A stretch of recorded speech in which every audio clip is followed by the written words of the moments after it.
Estás escuchando el podcast de Hispania, un podcast histórico contado de la forma más moderna posible. Comenzaremos a hablar sobre la etapa conocida como Sexenio Revolucionario. En septiembre de 1868 estalló en Cádiz la revolución conocida como la Gloriosa, la cual condujo al establecimiento del primer sistema democrático en España, de la mano de Amadeo de Saboya, lo que provocó la caída de la monarquía borbónica. En España se fueron consolidando los principios liberales durante el reinado de Isabel II. Sin embargo, el sistema isabelino entró en crisis debido a factores económicos, políticos y sociales. Factores económicos como la crisis de Europa en 1866, la cual llevó a la quiebra a bancos, empresas, industria y provocó una crisis de subsistencia. Esto supuso el fin del periodo de crecimiento económico en España. Políticos. Se apartaron los progresistas del régimen y se retiraron los unionistas. Se enriquecieron las clases dirigentes con la bolsa y el ferrocarril. Y sociales. La sociedad estamental pasó a ser una sociedad de clases. Se gestó un grave problema social y la aplicación de los principios liberales generaron profundos cambios sociales. En 1866, la oposición política constituyó el Pacto de Ostende. Con este pacto se comprometieron a derrocar a Isabel II y a convocar una asamblea constituyente por sufragio universal masculino. Los moderados se mantuvieron fieles a Isabel II y el fin del pacto era unificar las actuaciones políticas y acabar con la monarquía borbónica, dejando una nueva forma de gobierno en manos de las Cortes. Pero hasta echar a la monarquía borbónica siguieron en cabeza los liberales, liderados por el general Prim. La Revolución, la Gloriosa. El triunfo del liberalismo supuso una modernización del país y un crecimiento económico. La revolución fue llevada a cabo por Brigadier Topete el 17 de septiembre de 1868, desde la fragata de Zaragoza. Más tarde llegó Prim, quien secundó el levantamiento y se pronunció públicamente. Los militares sublevados firmaron el manifiesto de España con honra, difundido el 19 de septiembre. En él se exhortaba a los españoles a acudir a armas y reclamaban un sistema representativo asentado en el sufragio universal. Topete estaba al mando de las 3 fragatas y tenía el apoyo de Málaga, Almería y Cartagena. Isabel intentó hacer frente a los sublevados enviando un ejército que fue derrotado por el general Serrano en Alcolea, en la batalla del Puente de Alcolea. El avance de los revolucionarios provocó la huida de Isabel II. Los sectores populares apoyaron a los sublevados. En algunas ciudades se crearon juntas revolucionarias. Se organizaron también milicias populares, como la de Voluntarios de la Libertad. El 7 de octubre, Prim, Topete y Serrano entraron a Madrid formando el primer gobierno provisional revolucionario. La monarquía había caído. La Constitución de 1869. El gobierno provisional estaba presidido por Prim y el regente era Serrano. La monarquía era democrática y el gobierno convocaba elecciones para elegir las Cortes. En enero de 1869 se convocaron elecciones y en febrero se constituyeron las Cortes. El derecho a voto lo tenían los varones mayores de 25 años. Votaron más de 4 millones de electores. Surgieron diferentes tendencias políticas. La primera, los carlistas. Los carlistas defendían el catolicismo y la monarquía tradicional. Tenían el apoyo de las Vascongadas y de Navarra. En segundo lugar estaban los moderados. Los moderados eran fieles a Isabel II y tenían el apoyo de los terratenienses y de Cánovas. Los unionistas querían una monarquía sometida a soberanía nacional. Estaban apoyados por Serrano y Sagasta y también tenían el apoyo de la clase media y de la burguesía. Los republicanos querían la república y el federalismo del Estado. Eran laicistas. Para ellos, la religión y el Estado estaban separados. Y dentro de los republicanos había 2 tendencias. los federalistas y los unitarios. Los federalistas, como Pi y Margall, establecían que el federalismo debía ser impulsado por el gobierno. Los unitarios, como Castelar, tenían una forma más conservadora y más tradicional y pedían una sola república. Los primeros gritos de republicanismo se produjeron en Cádiz en el 68, pero fueron reprimidos duramente por Prim y el ejército, el poder ejecutivo, y creó una comisión de 15 miembros presidida por Olózaga para presentar el proyecto de Constitución. La Constitución causó debates por los artículos 20, 21 y 33. Tenía un sistema bicameral, es decir, dividido en el Congreso y en el Senado. El modelo era democrático y se consagraron los primeros 26 artículos sobre los derechos individuales.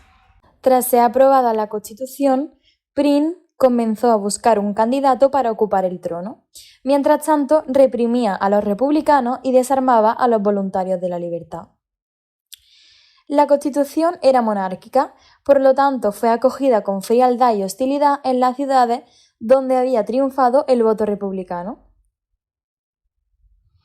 En el campo de la Guardia Civil se aplicó la ley de fugas y la agitación procedía de los republicanos y de los carlistas. Finalmente se incrementó la agitación obrera, sobre todo en Madrid. El reinado de Amadeo I de Saboya, desde 1870 hasta 1873. La Constitución del 69 establecía una monarquía parlamentaria, pero España no tenía monarca, por lo que Prim busca un rey mientras Serrano se ocupaba de la regencia. Había una amplia lista de aspirantes al trono, entre ellos Espartero, el duque de Montpensier, Alfonso de Borbón y Amadeo de Saboya.